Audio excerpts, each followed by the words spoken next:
Hey guys, I am super excited to invite the now blurry, we're having camera problems, super talented JB Blanc, who does a million gazillion things. He'll fix the camera as I'm introing him. Yes, I'm going to mess around with the camera. Just do your thing. Guys, JB is incredibly talented for on-camera work, voice work, and voice directing. He plays Caustic in Apex Legends, Prof in Star Wars Jedi Fallen Order. Jedi? I say, Did you say Jedi? Yes. Because I also... You too can be a Jedi, Luke. Kano in Mortal Kombat 11. He also directs all Blizzard games. He directs me a lot as Sombra in Overwatch, which is a super fun time. He also directs Fortnite, League of Legends, and a bunch of other things. I geeked out when you were first directing me on Overwatch because I had been directed by Andrea Toyas before, and it was always like over. Oh, there you are. You look nice and crisp. Yay. You are. No, I'm not moving. Move. Stay really still. Yeah. I'm really happy to be here on your Twitch. It's great. Exactly. Stay right there. So you were born and raised in Paris. I was born in, just outside Paris. Raised is a stretch. I left France when I was about 3 or 4. And my parents divorced and my mom and I moved to England, to sunny North Yorkshire, where her sister was living, my aunt. Is that sarcasm? It's not sunny in Yorkshire? No, it's grim up north. Oh, okay. Yeah, terrible weather. They've had snow actually for weeks and weeks. My mom's car is like parked at the bottom of the hill and can't get up. But oh my God. She's kind of been snowed in for a while, but like yeah, Texas I had a very nice, very lovely upbringing in England, in the English countryside. I grew up in a tiny village in North Yorkshire with a farm next door. I grew up digging sheep out of snow and birthing calves and riding horses and flicking cowpats at my friends. Yeah, and then I was sent away to boarding school when I was about 7. And that changed things rather. But I went to boarding school till I was 18. Yeah. Wow, in England. Yeah, it was a sort of thing where it was considered like to get the best education you had to send your kid to boarding school. We didn't have any money, but my mum inherited some money and decided to put it into that. So who were you speaking French with to learn it? My family, my mother, my father, and then we would go on holiday, go and see my grandparents down in the southwest of France. My family really are proud peasants from the southwest of France. My family had a wool mill where they made handmade woolen mattresses and duvets and stuff. Wow. And they used to have back in the day, they used to have rows of knitters making these beautiful iron sweaters, and they'd spin the wool into yarn and wash it and clean it in the river water that came through the mill. It was a really beautiful, still is a very beautiful part of the world. But your mom is the British one and your dad's the French one? Yeah. But your mom also spoke French? She did, yeah. She's with a beautiful English accent. Oh my gosh, parlez-vous français? No, but no, more British, like, je suis très content d'être ici. So do you think, I love understanding when people started discovering that they were good at accents and languages. Did you imitate your dad when you were growing up because of his English? It was more teachers at school to get out of trouble, because I was a French kid in an English school in the 70s. And I had slightly longer hair, and I got called all kinds of names for having darker skin, and Oh. And so I was dealing with quite a shovel load of crap at the time, and doing impressions of teachers and stuff and other kids would get me out of trouble. So it was a way of making people laugh. And then as I became an actor, I looked like this. I looked like you should stop me in the airport and check my bags. So it always, I ended up paying every dodgy foreigner possible on TV. So did you learn to do like basic Arabic accent or something? Yeah, I had to do a lot of that stuff. Sort of Arabic, a lot of Russians, a lot of Americans actually. I did a lot of American stuff. And then, of course, I was a Mexican doctor on Breaking Bad and Better Call Saul, which is still going. That's fascinating. All of the ethnicities you've just mentioned, you could feasibly play, and it's just like, but if you don't look particularly Latino, but if you tell me you're Latino, I believe you. Yeah, and I came here playing an Italian pirate in the Count of Monte Cristo, so that was much more Italian. God. And then I'm now doing a Chechen on Barry in season 3 of Barry, which is going to come up. So I was going to ask you, you seem like, yes, of course you have a good ear, but it comes very naturally. It's not a thing you intellectualize. You know how some people like write out how to do an accent? For you, it's just kind of like in your It was all by ear, yeah. I mean, I learned phonetics at RADA. They taught us phonetics, but that's like, when I was dialect coaching, and I don't really have time to do it anymore, but when I was dialect coaching, I was like, why am I going to try and teach an actor who doesn't have phonetics a new language in order to learn this accent? So I always, in the same way I direct, I'm directing the actor that's in front of me. I'm not directing the actor that I would ideally like or not ideally like, but I'm directing with what I've got. So I'm going to use that actor's tools to make them good and make them better. Russian sits down in the throat. Whereas Eastern European is much higher in the mouth and flicks the R's, but doesn't, if you're Romanian or Czech or something like that. French is very push forward, so you have this, it's almost, you're always kissing or shrugging. And, German is very tight and keeps very kind of simple like that. You know what? That's one I want to do. I still haven't worked on it, but I just find it funny, and I kind of want to go into it because it's the problem is when you're then playing, if you're playing German roles, it's very hard not to slip into comedy and start doing some kind of bad Monty Python sketch. Yeah, and I do a character called Blisk in Titanfall, and he occasionally... Yes, talk to us about your video game life, because people are geeking out over Caustic right now, but continue. Oh, they are? Yeah. Caustic is just very low and very dangerous and very, Does he say, test me, I encourage this? I feel most alive when rapidly approaching my death. So things like that, which is makes him kind of weird and spooky. And you do a lot of presidents really well, don't you? I don't know about that. I mean, I'm sure you former presidents. Well, that's what I mean. I have been known to say that if you shine a light up your butt, you won't get COVID. It's gonna go away.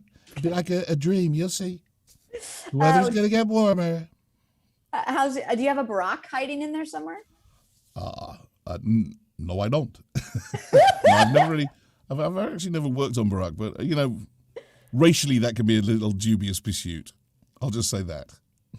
All right. Oh, right. No, but hey, people who do impressions really well, like I've seen white dudes who do Morgan Freeman so well, you're like, dude, Morgan Freeman has a very specific way of talking. Yeah. Wow. Morgan Freeman. It's freaking uncanny. I am actually probably one of the few white men ever to have played Nelson Mandela, because for a talking book, because I think they auditioned tons of people. It was an audio thing. Yeah. But no one could get this nasal thing that he does, which is he puts it right in his nose like this. I'm very pleased for my country.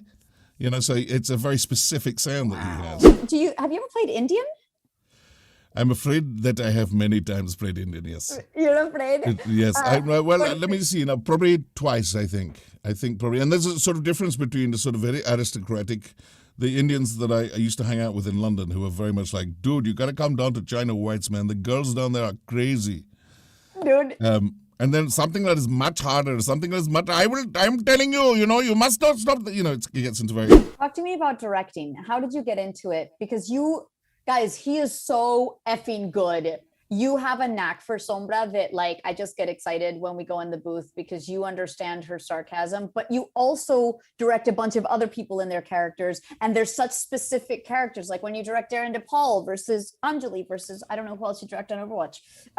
It's very different. And you have to click into this specific character that has so many layers. I'm fascinated when I work with you. Well, it's the same process really as being an actor, which is the writing. The writing usually, if the writing's good, it tells you who the character is. And then whatever the actor brings, those are different. I mean, it can be very different for a Darren DePaul, who's very experienced, and to Zhang, who plays Mei, who's very much a Mandarin speaker, and I direct her in Shanghai. And she is the most adorable person on earth, and that woman will work. She finds English very difficult, so I do a lot of kind of explaining of what the English is, but she is just a sponge for it. She's dying to know. She wants to get it right. She's really conscientious. Yeah. And we work hard. And same for Gaku Space, who plays Genji. It's English is not his first language. I directed him a few nights ago in Tokyo. And he's like, I don't want to come home. It's too nice.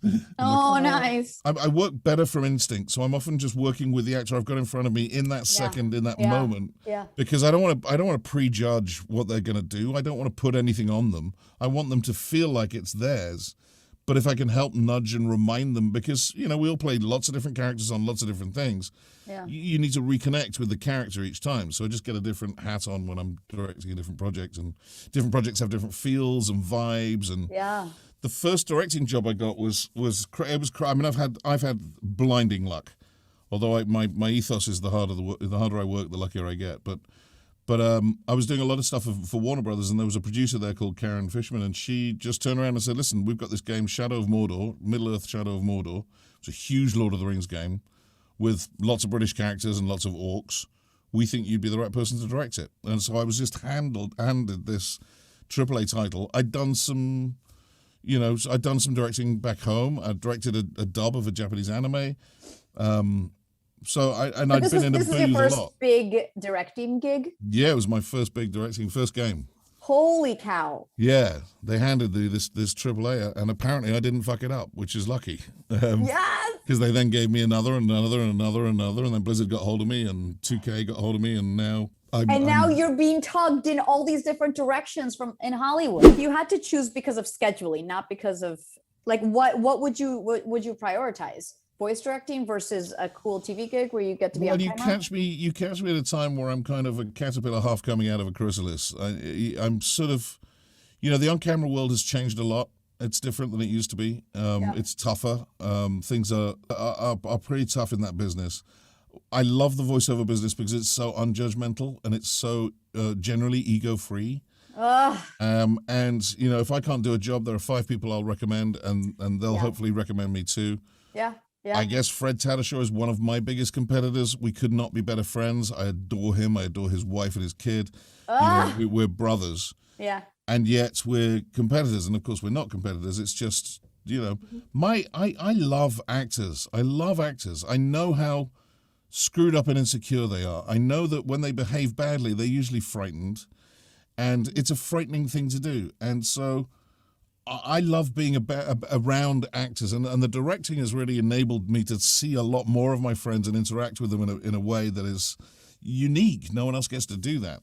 So I do love that. And then recently now directing performance capture is much more like directing theatre. And so that's really where my heart and my blood lies. That's what I was born doing. That's what I was trained to do. It's where I felt very, very comfortable. Who do you voice in World of Warcraft, or do you just direct? Oh my God, no! I've done a ton of. I mean, I've done probably I don't know. I've done 60 voices for World of Warcraft for the last 15 years, probably. Are there a lot of like? Yeah, I do a lot of orcs. I've done a lot of orcs, a lot of big heavy orcs. But I've also done, you know, silly characters in Hearthstone. I mean, I've done, I look on IMDb, I don't know, so many, a lot. I think they're looking and they're like, oh my gosh, we can't keep up. And then Diablo 3 as well. Yeah. It says you voiced Diablo though. Nah, so that was a common mistake. Okay. It was Jen Hale who voiced Diablo. There was a short film called Wrath. I think it was called Wrath. And I did Diablo for that. What is one of your all-time favorite characters that you've done? That's just like spunky or funny or like super weird. There's a lot. I've been really lucky. I've had some great ones. I've had some really great ones. You know, I got to play a character called Zinyak in Saints Row 3 or Saints Row 4. I can't remember, one of the two. And he was this sort of very elevated, very educated alien who decided that the world had lost its way, and he was going to start re-educating them over commandeering the airwaves and re-educating them. And I got to read the whole first chapter of Sense and Sensibility as this rather of fate, kind of trying to play all the different roles. Zenyak would come on the radio doing Biz Marquee as an opera star. So he'd come on like, You've got what I need, and you say he's just a friend, and you say he's just a friend, oh baby. So goofy stuff like that. I love doing Bane. I've done Bane in a couple of games. I've done, you know, he's Mr. Wayne. He's very, very down there. And, you know, a big, powerful, intelligent guy, a brute who's smart was fun. I played a really wacky guy called Drongo in a game called Paragon, who's just like out of his mind because he's always on nuclear waste, man. It's great. So things like that are fun. Oh my God. Blizzard's always fun because they, you know, You get to play things like goblins in Blizzard, which is like, what are you talking about, man? Forget about it. Where can these peeps find you on social media? You're not very active on it because you're very busy, but if they were to follow you. At the JB Blanc, only because someone else stole the name. At the JB Blanc on Twitter. There's a JB Blanc fan page on Facebook, which I'm useless at interacting with, but I try. Cool. I'm on Instagram as the JB Blanc as well, I think. So I'm around. I apologize because I'm really useless at it. You're busy, dude. But I try and keep in touch and keep it all going. Well, let me give you a Sombra line, and I want you to do your best Sombra for me. Okay. Everything can be hacked, and everyone. Everything can be hacked, and everyone. So good. I'll give you a Ray's one. She's Brazilian, and she goes, "Time for the fireworks." Time for the fireworks. Thank you, guys. JB. Yeah. You are so freaking talented. I appreciate your time today because I know you're so busy. A lot of people here are pursuing voice acting, and all these tidbits are, great ways for them to learn and try and see if they want to join the voice acting community at some point in their lives. My absolute pleasure. Guys, keep booming and booping. Boom.